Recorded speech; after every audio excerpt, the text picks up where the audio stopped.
Hey guys, it's Jessica. Welcome to my weekly reading update. And this week I have a fantasy book that kind of exceeded my expectations. I think a science fiction book that was not exactly what I expected, but mostly in a good way. And one of the strangest fantasy novellas that I think I have ever read. But first, as always, let's go ahead and get started with the question of the week.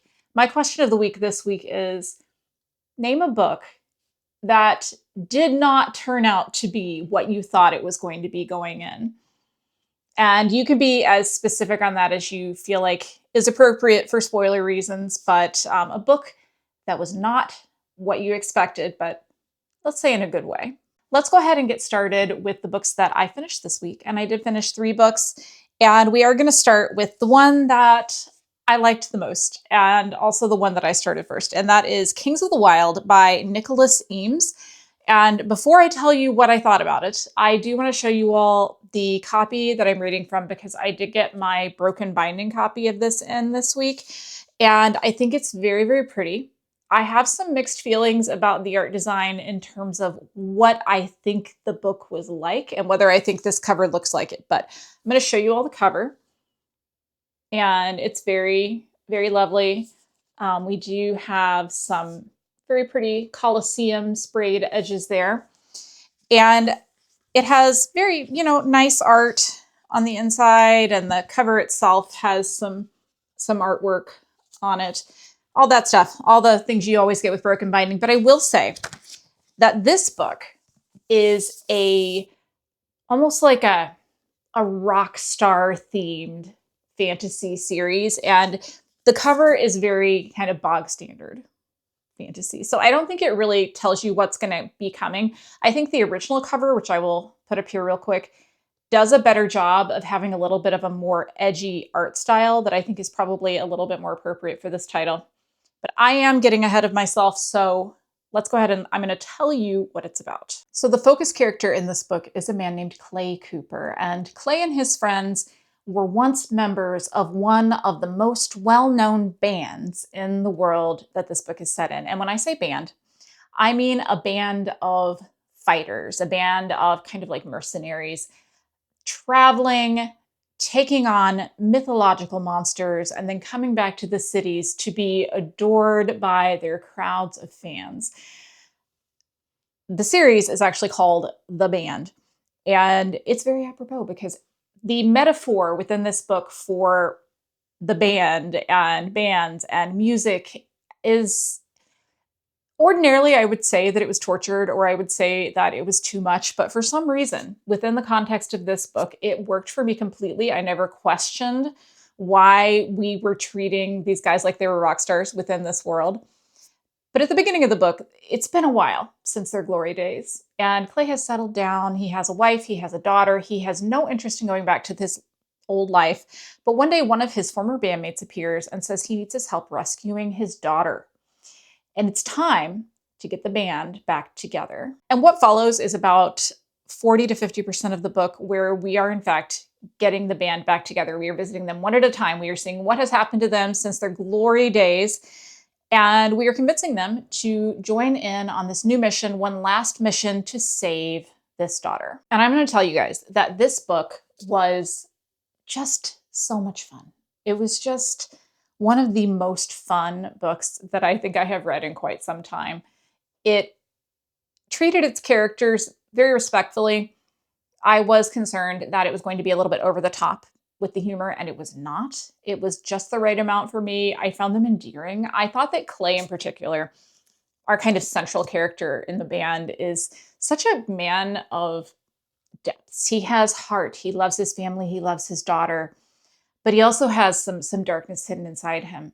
And I really loved it. If I had a complaint about this book, it is that for me, there were a few too many long battle scenes. And I lost a little bit of interest in the long battle scenes, but they were well written. So that's a personal me problem. Don't take that to mean you shouldn't read it. I think if it sounds good to you, you should actually read it. I think it was really great. This book does have a sequel.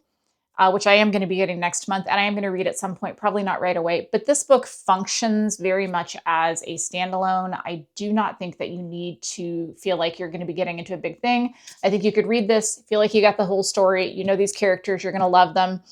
I don't know. It had heart. It was funny. It was light. It was just so much fun. So if you've ever thought about reading this one and not really been sure, I got to tell you that I highly recommend it. I just loved it. After I finished getting the band back together, I thought I would read some science fiction. And so I did pick up The Deep Sky by Yume Kitasei. This is the second book I have read from this author. I have read The Stardust Grail, which is kind of like Indiana Jones in space. That's a very fun book. Very found family vibes, very, no, I don't want to say cozy exactly, but it's fun. You should read it if that sounds good to you. This one is about a generation ship. I question my use of that term with this specific book, but it is about a ship full of people who are traveling to a distant planet in order to start a new civilization for humanity. It's not exactly, the back of the book really oversells the generation ship part of this story. I think it really oversells.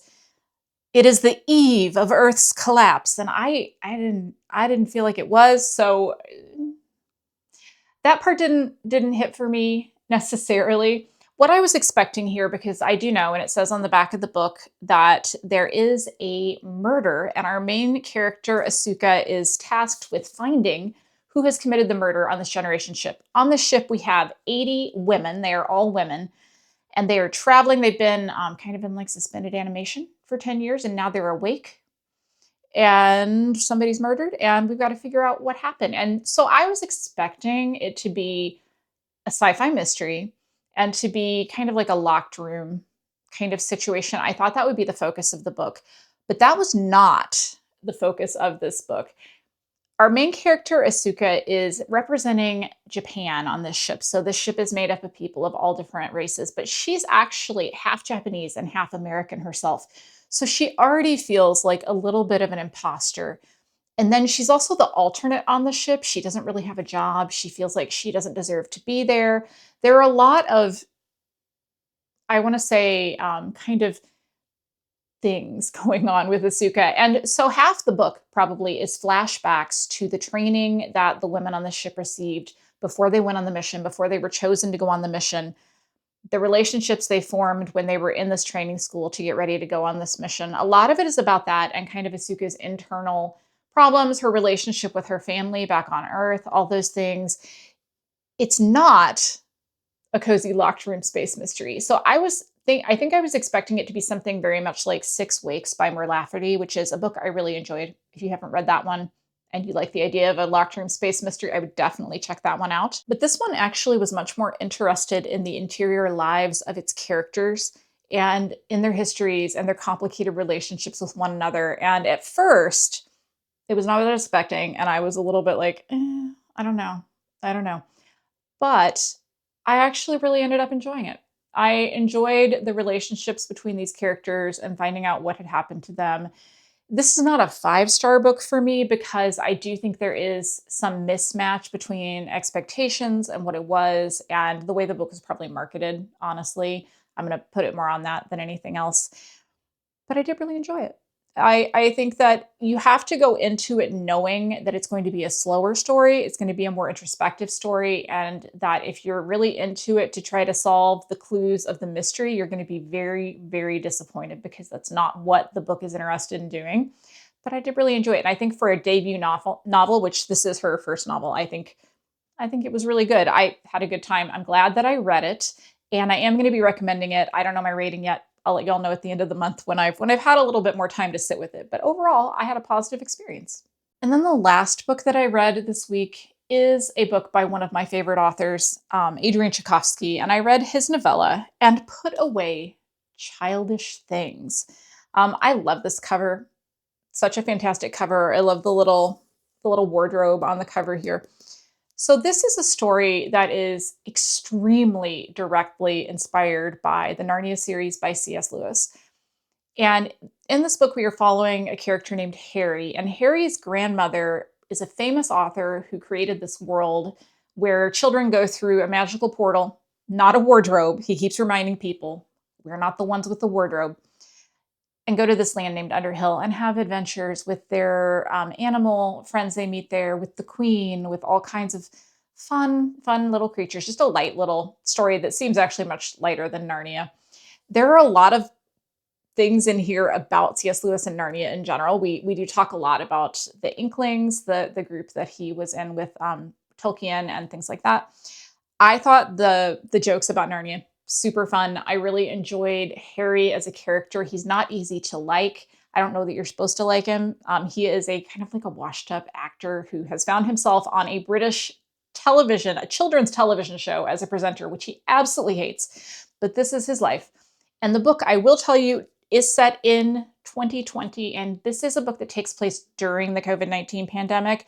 And I still, in a way, don't really feel ready to read books that are set in that time period. I don't know if I ever will, but this one was light enough on it that it was fine. But it is set during that time period, so do be aware.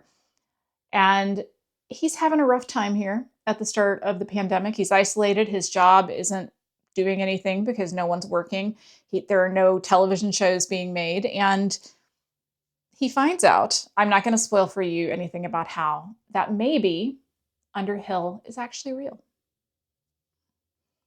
And then the book has a lot to say about the nature of stories and the creation of stories for children and what that means and what we owe them and all kinds of really interesting themes like that. I really enjoyed this. I thought it was very, very fun. Also, though, a little bit darker than I was expecting. If you're going to go into this and you think it's going to be, we're going through the wardrobe and it's going to be fun and light and adventurous, it's not.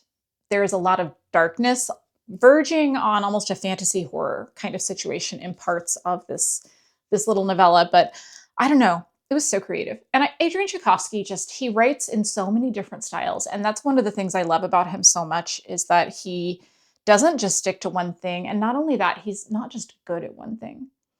In terms of the writing style, in terms of the general tone of this book, it felt a lot closer to Service Model, which is my favorite of his books, than it did to a lot of his hard science fiction like Alien Clay or something like that.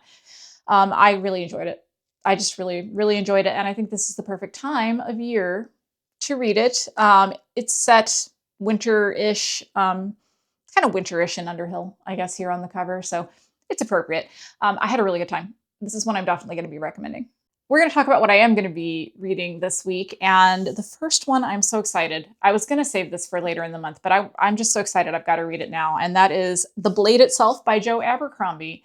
I am, in fact, finally going to be starting this series, finally going to be reading this trilogy, getting into this world. My history with this series and Joe Abercrombie is that I started this book when it first came out. So back, when did this come out?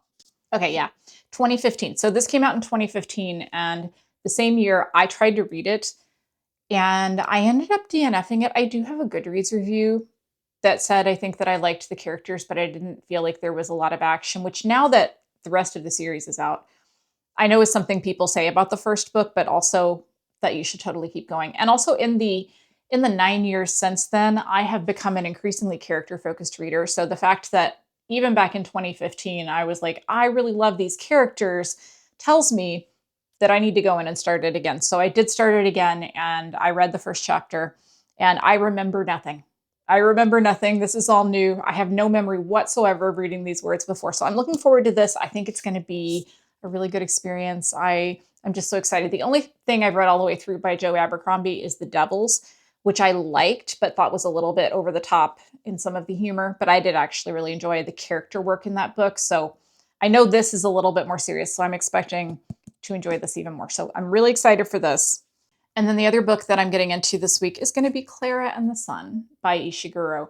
And this book has not got chapters. It's divided into parts. I don't know how many parts, but it's divided into parts, and they're quite long. So that's always a difficult thing for me. I don't know if anybody else reads and you want to get to the end of a chapter all the time. And when a book is written in longer parts, you feel like there's nowhere to stop. So it's harder to pick it up. But I did read part of the first part of this book and just was really immediately taken by the viewpoint of the little girl android that we are going to be following here. And I was immediately reminded of the video game Detroit Become Human, which I don't know if anybody else played, but I absolutely loved. And so I know I'm going to really, really like this. Love the writing style right away. Just think it's going to be a really good one. So at some point this week, I'm also going to be reading this one. I think probably after I finish the Joe Abercrombie. I feel like that's going to be a good reading order for me this week. So my plan is to hope to get through both these books this week. I've got some real busy stuff at work. I've got some big events and things like that going on this week. So we'll see if I have time to read both these, but that is my goal. All right, so that is everything that I read this week and everything I'm going to read this coming week. And now it's time to do that question of the week, which was, what's a book that wasn't what you expected going into it? This is one of my favorite things because I think marketing plays a role in how we think a book is going to be. Reviews maybe from other readers, the copy on the back of the book, the cover, everything gives us expectations for what we're expecting to see inside a book. Now, obviously, the book that inspired this for me was The Deep Sky, which I think is marketed in a way that doesn't match what's inside the book. I did like what's inside the book, but that was the reason I came up with this question.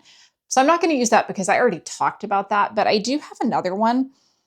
And this is actually one that surprised me again in like such a great way. So last year in the Our Fantasy Bingo Challenge, one of the prompts was for you to read a romantasy. And I was really struggling because I wanted to read a romantasy and then hard mode was LGBT. So I wanted hard mode. So I was like, okay, I need an LGBT romantasy. And I looked through the recommendation thread and the one I ended up picking was one that kept coming up over and over and over again. And I was like, great, people say this is really good. I think I'm going to enjoy it. I haven't read, it's actually a sci-fi romance, which I don't think read any of. And I was expecting it to be a romance, but I wasn't expecting how much more it was. And that is going to be Winter's Orbit by Everina Maxwell.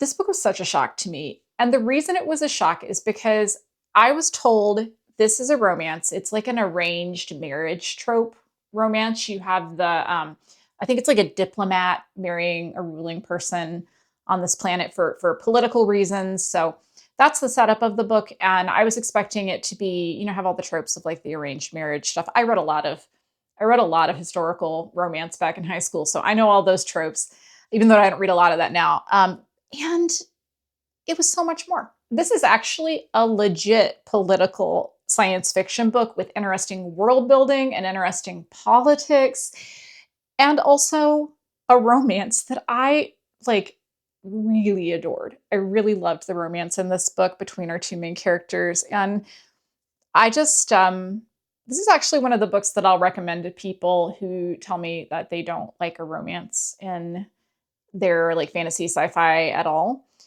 to show that sometimes you can kind of have both. And I don't know. I just thought this was really good. I was expecting less than what I got, and what I got was so fantastic. If you haven't read this one and what I said sounds good to you at all, I mean, absolutely, please pick this one up because it is I'm just going to say it's one of the best romances I've ever read, and also a darn good sci-fi story. So absolutely surprised me in all the best ways. So go ahead and leave your answer to the question of the week in the comments. I would love to know what books you were surprised by. And if you don't have an answer for that, go ahead and just let me know what you were reading this week, what you've gotten into. I would love to know. I would love to hear what you liked, what you didn't like, all of the stuff.